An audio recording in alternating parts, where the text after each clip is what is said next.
হচ্ছে অন্ধকার যুগ, আমাদের ভয়ঙ্কর একটা যুগ। সেই ভয়ঙ্কর দিন থেকে আমরা সুন্দর ঝলমলে একটা দিনে আসতে চাই, সেটা হলো নতুন বাংলাদেশ। পুলিশ বাহিনীরও মুশকিল হলো ওই অন্ধকার যুগের তারা অ্যাক্টিভ পার্টিসিপেন্ট ছিল, নিজের ইচ্ছায় না, সরকারি কাজ করতে হয়, কাজে কাজ করেছে, আমরা কাজ করছি, আমাদের হুকুম পেয়েছে, করেছে, করতে করতে আমরা ওরকম চিন্তাতে পড়ে গেছি। কাজে নতুন বাংলাদেশ সৃষ্টি করার জন্য তোমাদেরকে ওই চিন্তার থেকে বেরিয়ে আসতে হবে যে না, আমরা নতুন বাংলাদেশ সৃষ্টি করবো। আমাদেরকে অনেক দোষ দেয়, আমরা দেখিয়ে দেবো মানুষ খারাপ না, আমরা খারাপ মানুষের পাল্লায় করেছিলাম, আমরা সে খারাপ মানুষ থেকে বের হয়ে এসেছি, আমরা ভালো মানুষ, আমরা দেখো কি করতে পারি। সেই দৃঢ় চিন্তাটা মাথার ভিতরে রাখতে হবে যে আমরা একটু দেখিয়ে ছাড়বো। আমাদেরকে সবাই গালিগালাজ করে, মন্দ বলে, আমাদের কাজের মাধ্যমে আমরা দেখাবো যে আমাদের হাত দিয়েই এই নতুন বাংলাদেশ সৃষ্টি হবে। আমরা একটা তাতে বড় রকমের ভূমিকা পালন করব, কারণ আমাদের কাছেই রয়েছে আইন এবং শৃঙ্খলা। এইটা আমরা প্রতিষ্ঠা করব। এটা প্রতিষ্ঠিত করতে পারলেই ওই এনভায়রনমেন্টটা সৃষ্টি হয় যেখান থেকে এটা উড়ান দেবে। দেশটা উড়ান দিতে হলে তার একটা মোমেন্টাম জেনারেট করতে হয়। এই মোমেন্টাম জেনারেট করার জন্যই হলো এটা যে আমাদের আইন এবং শৃঙ্খলাটাকে প্রতিষ্ঠিত হবে। মুখের কথা না, মানুষ দেখলেই, পুলিশ দেখলে মানুষ আশ্রয় পায়, এখন পুলিশ দেখলে ভয় পায়, কি আমাদের খ্রিস্টের মধ্যে আটকে হলে একটা ভয়ঙ্কর একটা ক্যারেক্টার। পুলিশ হলো বন্ধু, এটাই হলো, কারণ আমি আইনের পক্ষের মানুষ, আমি আইন প্রতিষ্ঠা করার মানুষ, আইন হলো আমাদের সবার আশ্রয়। তো পুলিশ হলো সে আশ্রয়দাতা, যে আমি আইনের আশ্রয় নিয়ে আসছি, আইন আপনাকে সুরক্ষা দেবে। এটা যদি আমরা এই ইমেজটা যদি প্রতিষ্ঠিত করতে পারি, অতীতের সব কথা মানুষ বলে যাব। কাজে এটা নিয়ে কান্নাকাটি করে কোনো লাভ নাই, কারণ সেইটা আমরা বদলাতে পারবো না। সেই 16 বছরের ইতিহাসে আমরা বদলাতে পারবো না। সেই 16 বছরের কালিমা আমার সারা গায়ে মাখা আছে, আমি রাতারাতি পাল্টাতে পারবো না। এটা মানুষ হিসেবে আমি আমার কর্তব্য নির্ধারণ করতে পারি, আমি আমার সম্পূর্ণ নতুন ভাবমূর্তি আমি প্রতিষ্ঠা করতে পারি। এবং যেই সরকার তোমাদের নিয়ে কাজ করছে, সেই সরকারের ইচ্ছা যে তোমরা সেই ভাবমূর্তিতে চলে আসো, যাতে করে সবাই, দুনিয়া সবাই দেখে, মানুষ, দেশের মানুষও দেখে আমরা শুধু পুলিশ বাহিনী না, আমরা নতুন বাংলাদেশের পুলিশ বাহিনী। এই ক্যারেক্টারটার জন্য দেখলে মনে হয় যে না, এই লোকটা, এই পুলিশটা নতুন বাংলাদেশের পুলিশ। তোমার কাজে কর্মে তখন মানুষ অতীত ভুলে যাবে, মাফ করে দেবে, যা আমাদের সবাইকে ভুক্তভোগী হতে হয়েছে, সেটার কারণে তাদেরকে সেই ভূমিকা পালন করতে হয়েছে। এখন সুযোগ পেয়েছে, তারা নিজের চরিত্র নিজের ভাবে উন্মোচন করেছে যে আমি নতুন বাংলাদেশের পুলিশ। এই নতুন বাংলাদেশের পুলিশ বলতে যা যা তোমার মনে আসে, সেই জিনিসটাকে প্রতিষ্ঠা করা, এটাই হলো আমাদের মূল কাজ। এটা করতে পারলে আমরা আমাদের এই যে সুযোগ সৃষ্টি হলো, আমি যে সুযোগের উপরে জোর দিচ্ছি, অভ্যুত্থানের কারণে যে সুযোগ সৃষ্টি হয়েছে, যার কারণে আমরা নতুন বাংলাদেশের কথা জোর দিয়ে বলছি। মাঝে মাঝে লোকে মনে করে এটাও একটা রাজনৈতিক বক্তব্য, বলতে শুনতে ভালো লাগে, কিন্তু অন্তঃশাসন না।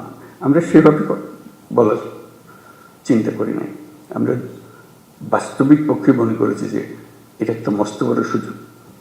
এটা নতুন দেশ, যেমন নতুন দেশ আর আশেপাশের 2-4টা দেশের সঙ্গে পাল্লা দেবে তা না, আমরা দুনিয়ার মাঠে খেলোয়াড়, আমরা ছোট মাঠে খেলোয়াড় না। বাংলাদেশ, ওই যে বললাম, বাংলাদেশ অপূর্ব একটা দেশ। সেই দেশে যারা আমরা দুনিয়ার মাঠে খেলি, আমাদের দেখে লোকে হাততালি এসছে, বাংলাদেশ নেমেছে এবার, ওরকম চাই, ওরকম এমন করতে পারি। এটাও কোনো বাক্য উচ্চারণ করা মানুষের মধ্যে একটু ভাবনা চিন্তা সৃষ্টি তা না, আমরা বাস্তবে পারি, আমাদের সেই সুযোগ আছে। সেই সুযোগের কথা বারে বারে বলার চেষ্টা করছি, এই সুযোগগুলো যেন আমরা গ্রহণ করি। তো সেই নতুন বাংলাদেশের পুলিশ বাহিনী হিসেবে আমাদের করণীয় কি করতে পারি? অতীত নিয়ে কান্নাকাটি করার দরকার নাই, নতুনের জন্য আমরা প্রস্তুত এবং করে দেখাবো। এটা মুখে বলে আমরা নতুন বাংলাদেশ করবো ইত্যাদি মুখে বলার দরকার নেই, কাজে বলবো যে হ্যাঁ এই হলো নতুন বাংলাদেশের পুলিশ বাহিনী, সবাই ভাবা দেবে যে হ্যাঁ এই একটা কাজ। এবং আশেপাশের যারা আছে তারা বললো যে ভাই আপনার একটা কাজ দেখালেন এবার, এটা আমরা চিন্তা করি নাই পুলিশের হাত দিয়ে এই কাজ হতে পারে, পুলিশের মাথায় চিন্তা আসতে পারে। কারণ পুলিশ সম্বন্ধে ইমেজ হলো যে তারা খারাপটা আগে দেখে, খারাপটা আগে করে। আমরা ভালোটা আগে দেখবো, ভালোটা আগে করবো। আমাদের পুরো বাহিনীটা নিয়োজিত, একজন দুজন করা সেটা ঠিক আছে, খারাপ না, কিন্তু তাতে বাহিনী পাল্টায় না। বাহিনী সামগ্রিকভাবে একটা কাঠামো, এই কাঠামোর কাছে অনেক শক্তি, যদি আমরা সেই শক্তিকে ঠিক দিকে প্রসারিত করি। সেটি বলার জন্য, যে কমিউনিকেট করার জন্য যে আমরা এই সুযোগটা গ্রহণ করি, আমরা কি কি করলে হবে সেই আলোচনাটা আমরা শুরু করি, যে এই এই জিনিস হলে এটা একটা টিম ওয়ার্ক। তো এটা তো আর একক উপদেষ্টা মহোদয় হুকুম দিয়ে দিল আর তোমরা করে ফেললে এরকম না, এটা সবাই মিলে একটা টিমের মতো খেলতে হবে। এবং বাংলাদেশের যত টিম আছে সবচেয়ে গুরুত্বপূর্ণ টিম হলো তোমরা পুলিশ টিম। আমরা বহু টিম আছে, ব্যবসা বাণিজ্য অন্যান্য বহু রকমের জিনিস, কিন্তু গোড়াটা ঠিক করে দিতে হয় পুলিশকে। ওই যে বললাম তো পরিবেশ তার হাতে, পরিবেশ মানে কাজ করার পরিবেশ, এই পরিবেশটা তোমাদেরকে সৃষ্টি করতে হবে এবং তোমরা পারবে, না পারার কিছু নেই। এবং যদি অতীতের কোনো কাজে তোমার কাছে অনুশোচনা এসে থাকে, দুঃখ এসে থাকে, এই হলো সুযোগ। এই দুঃখটাকে মোচন করার জন্য এমন কাজ করব মানুষ ওটা শুধু ভুলে না, এই যেটা নতুন কাজ সেটা দিয়ে আমাকে স্মরণ করবো, অতীতে প্রশ্ন উঠবে না আর আমার কাছে, তাদের পরিষ্কার দেখবে যে আমরা কি করি না করি, এই জিনিসটা করা। তো সেটা বলবো যে আমরা তো করতে চাই, কিভাবে করব, আমাদের তো সুযোগ দিচ্ছে না। এই সুযোগটা কিভাবে আমরা করতে পারি, আমরা সবাই মিলে একটা টিম, তোমরা একটা টিম আলাদা এরকম না, আমরা সবাই মিলে একটা টিম, তোমাদেরটাও সেই সুযোগ করে দিতে হবে, যাতে করে আমরা যতটুকু আমাদের সাথে আছে সেগুলো, সেই আয়োজনগুলো করে দেওয়া যাতে আমরা করতে পারি। বাংলাদেশের সুযোগের মধ্যে একটা যেটা যে বললাম যে মস্ত বড় সৌভাগ্যবান জাতি, তার মানুষ, মানে আমরা সবসময় চিন্তা করে এসেছি যে বাংলাদেশে এত মানুষ, এর কপালের দুঃখ ছাড়া আর কিছু নেই, খালি বাড়ছে তো বাড়ছে, এতগুলো মানুষ। বাস্তব পরিস্থিতি তো উল্টা, আমরা এত সৌভাগ্যবান জাতি যে আমাদের শক্তির অন্ত নাই, মানুষের শক্তি, মানুষের শক্তির সঙ্গে কেউ পাল্লা দিতে পারে। মানুষের ভিতরে ভীষণ রকম একটা সৃজনশীলতা আছে, যে সমস্যা দিকে সেই সমস্যাকে উল্টে ফেলে। এটা সমাধান এমন জিনিস হয় যে মানুষ চিন্তাও করে না, এটা সমস্যা ছিল, এটা এসে অদ্ভুত রকম করে পাল্টে ফেলেছে। আমাদের সেই সামর্থ্য আছে, কারণ আমাদের যে জনসংখ্যা তার বেশিরভাগ হল একেবারে কাঁচা তরুণ। এরকম দেশ দুনিয়াতে নাই, এত মানুষ, এত তরুণ মানুষের দেশ। এবং সে তরুণ অসহায় তরুণ না, তারা নানা বুদ্ধি সল্লা করে, এটা করে ওটা করে, কোনো জিনিস বাদ থাকে না। আমরা অতীতে যা যা করে এসেছি একটু ফিরে দেখলে, তার ব্যাখ্যা করলে দেখা যাবে কী রকম সমস্যাটাকে তারা সমাধান করে দিয়ে নিজে নিজে শুট করে ফেলেছে।